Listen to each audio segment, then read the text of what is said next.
Sudhakantha doctor Bhupen হাজৰিকাৰ জন্ম শতবাৰ্ষিকীৰ বৰ্ষটি লখিমপুৰ বিশ্ববিদ্যালয়ৰ সমীপতে এটা বিশাল প্ৰতিমূৰ্তি আজি আমি উদ্বোধন কৰিলোঁ। মই লখিমপুৰৰ বিধায়ক মানৱ ডেকা আৰু লখিমপুৰবাসী ৰাইজক ধন্যবাদ আৰু অভিনন্দন জনাইছোঁ। সুন্দৰ প্ৰতিমূৰ্তি এটা হয়তো অসমতে বিৰল। ই সুধাকণ্ঠৰ প্ৰতি এটা প্ৰকৃত শ্ৰদ্ধাঞ্জলি। মই সকলোকে কৃতজ্ঞতা জনাইছোঁ।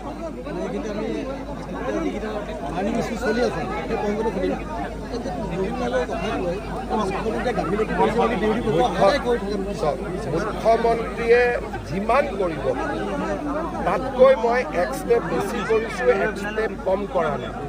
আৰু সময়ে এইটো প্ৰমাণ কৰিব। বিশেষকৈ যিদিনাখন চাৰ্জশ্বিট পুলিচে দিব সিদিনাখন সময়ে প্ৰমাণ কৰিব যে আমি কিমান চিৰিয়াছলি এই গোটেই ঘটনাক্ৰম পাৰ কৰিলোঁ। গতিকে মই ভাবোঁ এটা মাহৰ অপেক্ষা।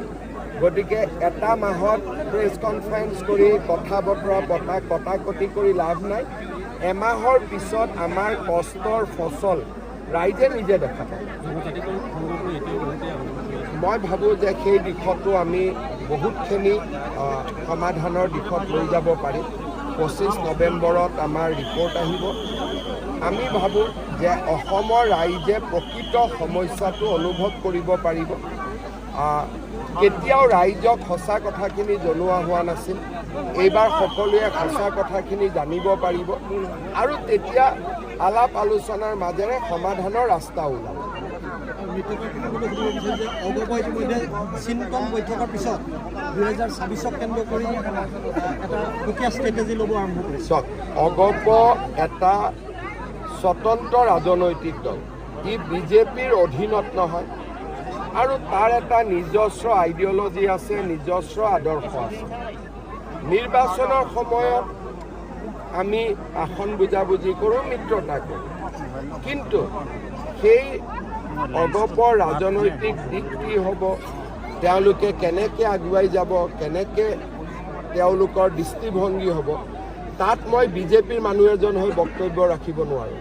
মোক যদি বিজেপিৰ কথা সোধে মই উত্তৰ দিব পাৰিম, এজিপিৰ কথাত মই উত্তৰ দিব নোৱাৰোঁ।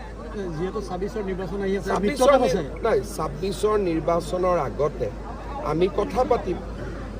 যদি কথা মিলে মিত্ৰতা হ'ব, যদি কথা নিমিলে আমি আকৌ অলপ আলোচনা কৰিব লাগিব। গতিকে এতিয়ালৈকে 26ৰ কথা আমি কোনেও পতা নাই, জানুৱাৰী মাহত পাতিম। হ'ব। নিযুক্তি প্ৰসংগ ওলাই আছে, আমি অলপ ভিৰটো কমিলে চাম। নিযুক্তি প্ৰসংগ ওলাইছে, নিযুক্তিবিলাক কেতিয়াৰ পৰা? নিযুক্তিৰ মই 2 এদিনতে ডেটবিলাক ঘোষণা কৰি দিম। আমাৰ ৰেণ্ডমাইজেশ্যন বুলি কয়, ৰেণ্ডমাইজেশ্যনৰ কাম চলি আছে। তাৰ পৰা পষ্টিঙৰ কাম চলিব। প্ৰায় 10-15 দিনৰ এটা প্ৰক্ৰিয়া আছে। নৱেম্বৰ অক্টোবৰ মাহটো আমি কোনো কাম কৰিব পৰা নাই। সকলোৰে আপোনালোক সকলোৱে জানে পৰিৱেশ।